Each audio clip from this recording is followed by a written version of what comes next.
Nookaraju family suicide కేసులో నిందితుడు సాదిక్ ను మీరట్ నుంచి కాకినాడ తీసుకొచ్చారు పోలీసులు. ఇవాళే కాకినాడ మ్యాజిస్ట్రేట్ ముందు హాజరుపరచనున్నారు. మరోవైపు గోదావరిలో గల్లంతైన ఏఈ నూకరాజు భార్య నీనా మృతదేహం లభ్యమవడంతో అంత్యక్రియలు పూర్తయ్యాయి. సాదిక్ ను విచారిస్తే ఆత్మహత్యకు దారి తీసిన పరిణామాలు వెలుగులోకి వచ్చే అవకాశం ఉంది.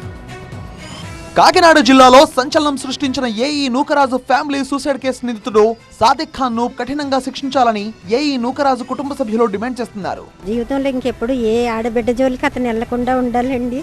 మా సౌజన్యకి జరిగిన అన్యాయం ఏ బిడ్డకి జరగకూడదండి. సాదిక్ టార్చర్ తోనే ఫ్యామిలీ అంతా ఆత్మహత్య చేసుకున్నారని చెప్తున్నారు బంధువులు.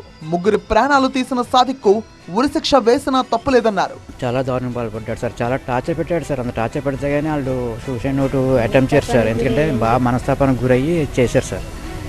ఎందుకంటే మా అన్నయ్య చాలా ధైర్యవంతుడు సార్. అంత ధైర్యవంతుడు కూడా అంత ఇలా చేశాడంటే ఎంత టార్చర్ పెట్టాడో సౌదిక్ మీద మీరు అంత యాక్షన్ తీసుకోవాలి సార్. 5 రోజులుగా పోలీసుల కళ్ళు గప్పి తప్పించుకున్న సాదిక్ 4 రాష్ట్రాలు దాటేశాడు. తన ఆచూకీ తెలియకుండా సెల్ ఫోన్, డెబిట్, క్రెడిట్ కార్డులు వాడలేదు. యూపీఐ పేమెంట్స్ కు కూడా దూరంగా ఉన్నాడు. పాత పరిచయాల సాయంతో ఒక్కో రోజు ఒక్కో చోట మకాం మార్చాడు. అయినా సరే పోలీసుల దర్యాప్తు ముందు సాదిక్ ప్లాన్ పనిచేయలేదు.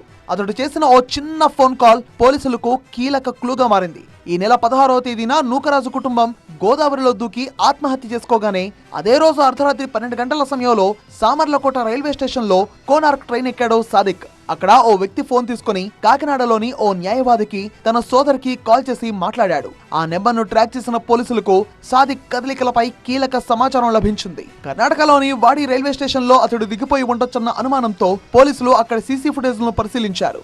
సీసీ కెమెరాల్లో ఓ స్థానికుడితో సాదిక్ మాట్లాడినట్టుగా గుర్తించారు. ఆ వ్యక్తిని విచారించడంతో సాదిక్ సోలాపూర్ వెళ్లేందుకు ప్రయత్నించినట్టుగా తేలింది.